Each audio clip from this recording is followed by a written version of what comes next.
ஒரு ஸ்டூடெண்ட் வந்து screw gauge வச்சு ஒரு பாலோட டயாமீட்டரை அளக்குறான். அந்த ஸ்க்ரூ கேஜோட லீஸ்ட் கவுண்ட் வந்து 0.001 சென்டிமீட்டரு.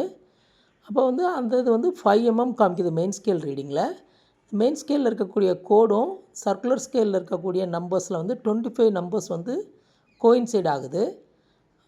அதனுடைய ஜீரோ எரர் பார்த்திங்கனாக்கா -0.004 சென்டிமீட்டர் இருக்குது அப்படின்னு சொன்னாக்க அந்த பாலோட ஆக்சுவல் டயாமீட்டர் எவ்வளவு அப்படின்னு கேட்டிருக்கிறாங்க.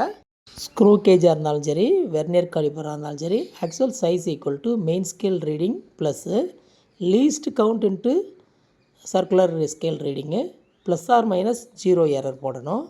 ஓகேங்களா? எப்போ 0 எரர் வந்து ப்ளஸ் போடணும்னு சொன்னாக்க ஆக்சுவலி வந்து எரர் வந்து மைனஸில் இருந்தால் நாம் ப்ளஸ் பண்ணணும். ஆக்சுவல் எரர் வந்து ப்ளஸில் இருந்துச்சுன்னா நாம் வந்து மைனஸ் பண்ணணும். இப்போ இந்த கேஸில் பார்த்திங்கனாக்கா எரர் வந்து மைனஸ்ன்னு கொடுத்துருக்குறாங்க. ஆகவே நம்ம வந்து 0 எரரை ப்ளஸ் பண்ணிக்கிறணும். அப்போ மெயின் ஸ்கேல் ரீடிங் பார்த்திங்கனாக்கா 5 mm இருக்குது. அப்போ ஆனால் ஆன்சர் வந்து எல்லாமே சென்டிமீட்டரில் கொடுத்துருக்குறாங்க. அப்போ மெயின் ஸ்கேலில் வந்து நாம் வந்து முதல்ல 0.5 சென்டிமீட்டர்னு எழுதிக்கலாம். இப்போ லீஸ்ட் கவுண்ட் வந்து 0.001 இன்ட்டு சர்க்குலர் ஸ்கேல் ரீடிங் வந்து 25. அப்போ அது பார்த்திங்கனாக்கா 0.025 வந்துடும்.